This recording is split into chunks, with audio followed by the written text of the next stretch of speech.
Okay, well, let's get started on features of an ancient liquid crystal world. So this is a research venture at the interface of soft matter science and astrobiology. My name is Noel Clark. I'm in the Department of Physics, University of Colorado Boulder, and this is a collaboration with Tommaso Bellini of the University of Milan. So this research can be summarized in a conjecture that in the appearance and evolution of early life, there was an era during which the sole purpose of life was to make liquid crystals, and that as a result, the sequence-directed self-assembly motif of DNA was invented. Okay, so let's start with this timeline from a review by Gerald Joyce. The key transitional era here from non-life to life is viewed as the RNA world. So the RNA world is a collection of molecules that are homopolymers with polymorphous side groups that are capable of hydrogen bonding. So this motif creates three-dimensional molecular structures that are capable of ligation, cleaving, and self-splicing that are composed of sections that look very much like the double helix of DNA. Given the sophistication of this picture, it's generally believed that the homopolymer motif of these molecules was developed in some earlier era, and Joyce refers to that as the pre-RNA world. Our proposal is, in fact, that this was a liquid crystal world. So the RNA world is taken to be a molecular system that is capable of molecular selection, catalysis, feedback, and replication. So this is a combination that looks like it has a purpose or an agenda, and is therefore why the RNA world is considered as a step toward life. We think that even in this pre-RNA world, the degree of narrowing of the molecular palette to homopolymers with these side groups would require some kind of similar combination. Okay, so DNA forms liquid crystals. The single homopolymer strands hydrogen bond to one another by their side groups, and this duplex structure spontaneously orders into the double helix. So we get these long semi-flexible polymer chains. At high concentration in solution, these chains orient parallel to one another and form a liquid crystal phase. So they're free to slide past each other.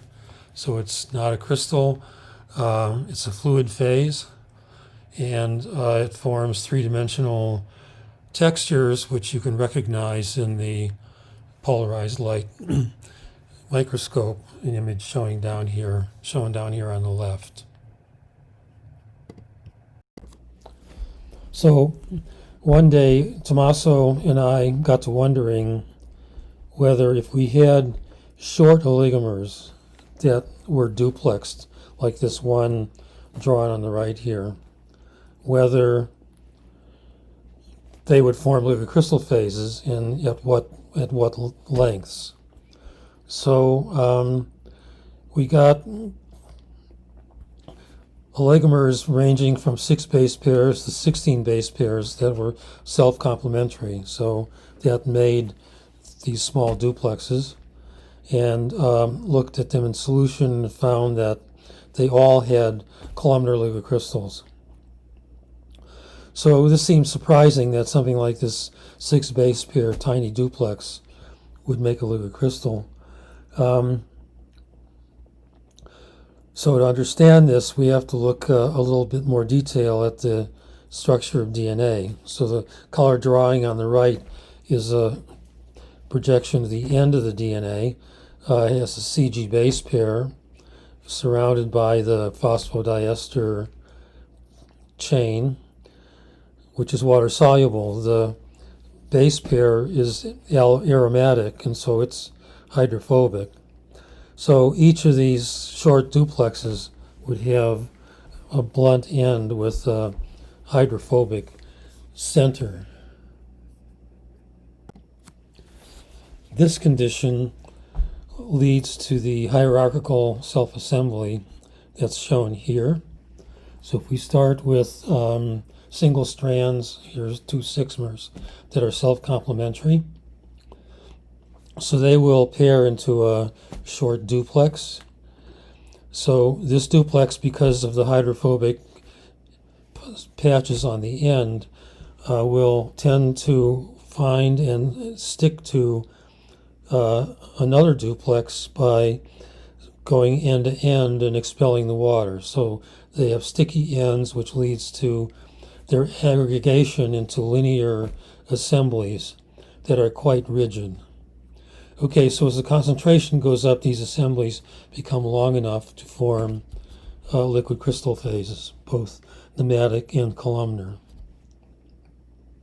So what this shows is that in order to get a duplex assembly, the double helical assembly, it's not necessary to have every level polymerized.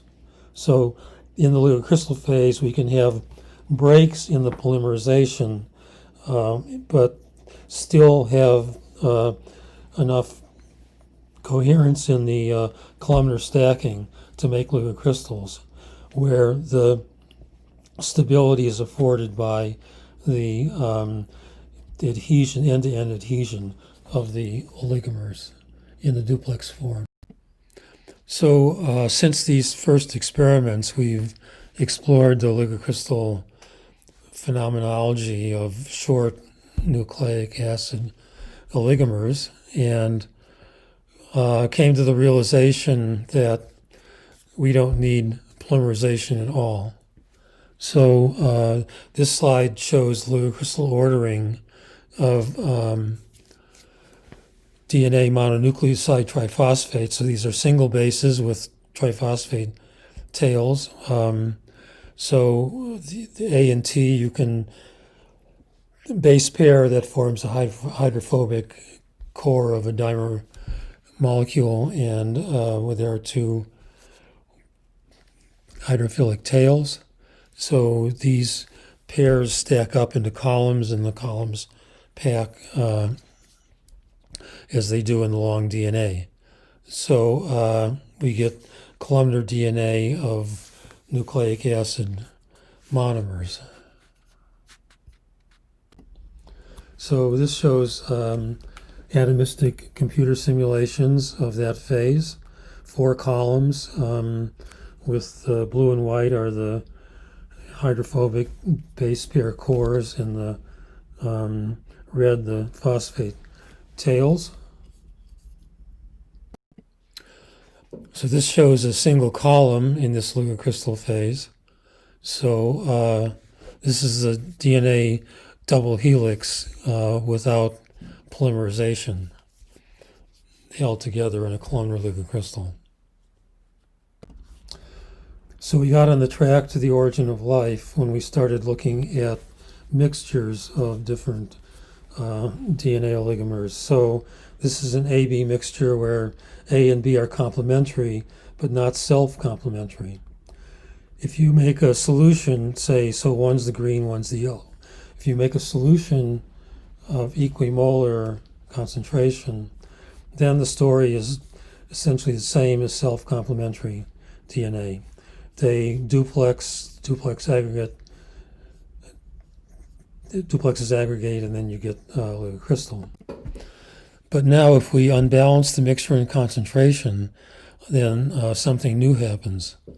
So here the yellow guys are in excess, The green guys can all find partners, make duplexes, aggregate, and condense into the liquid crystal phase, which now forms as droplets. So in the polarized light microscope, you see these droplets. What you're visualizing is complementarity. So the only thing different between the oligomers inside the drop and out is that the ones inside are complementary.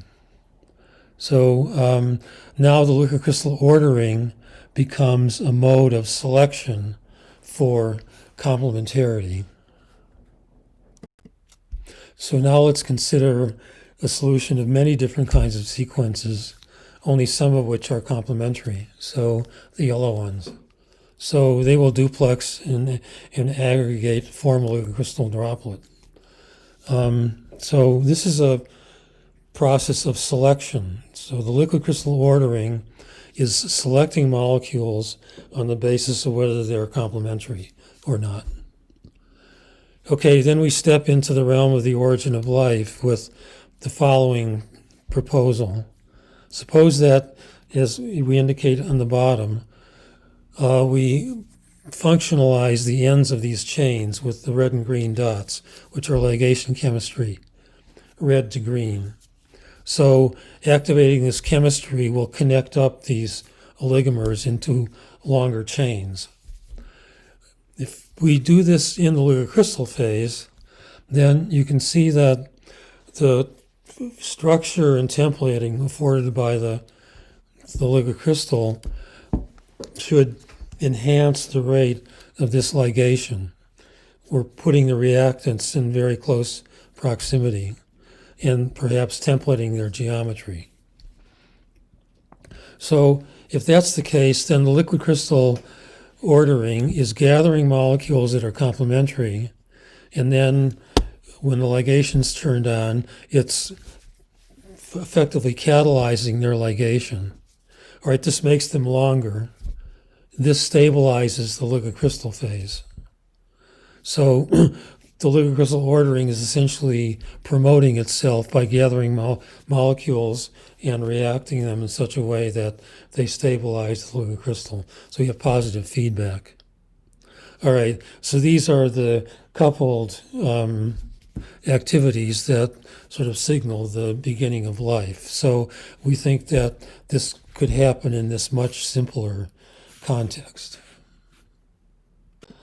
Okay, so we've demonstrated that liquid crystal autocatalysis works. So in an experiment with 4 components in solution, so we have 2 12 base oligomers, one that makes liquid crystals, and one that doesn't because it has these extra T-tails on it. So these are in solution with PEG, which condenses out the DNA into these drops. One is shown here. And then within these drops, these 2 oligomers phase separate, one into a phase that makes liquid crystals and one into a phase that doesn't. Okay, so then in this solution is put EDC, which is a ligation agent. So what we find is that in the liquid crystal fraction, the ligation goes about 1,000 times faster than in the isotropic phase. So this is, I'd say, a prima facie demonstration of liquid crystal autocatalysis. Okay, so having demonstrated the liquid crystal autocatalytic lengthening of oligomers, we're now working on doing this with the monomers. So in the monomers, getting the liquid crystal phases depends on the choice of bases that you mix together. So we know that in the polymer DNA, you get the duplex double helix for just the AT and GC base pairs. So the Watson-Crick base pairing rules are enforced. So in the solutions, you have the choice of any binary mixture of A, C, G, and T. But then even monomer solutions are solutions of single bases can be thought of as potentially base pairing, because you can flip the bases over in solution and get different kind of base pairing rules. But it turns out that the liquid crystal columnar formation is very selective, and that the highest temperature liquid crystal phase transitions are with the AT and GC pairs for making duplex columns. Let me finish by indicating some of our current directions. So as I mentioned, we want to ligate the monomers. Also demonstrate this duplex stacking and ligation in nucleoside monophosphates. And then introduce chemical diversity. So use batch process synthesis of polydispersed kinds of base mixtures, and then see if this liquid crystal ordering can select and generate liquid crystal forming, column forming molecular assemblies out of a much more diverse population of molecules. Thank you very much.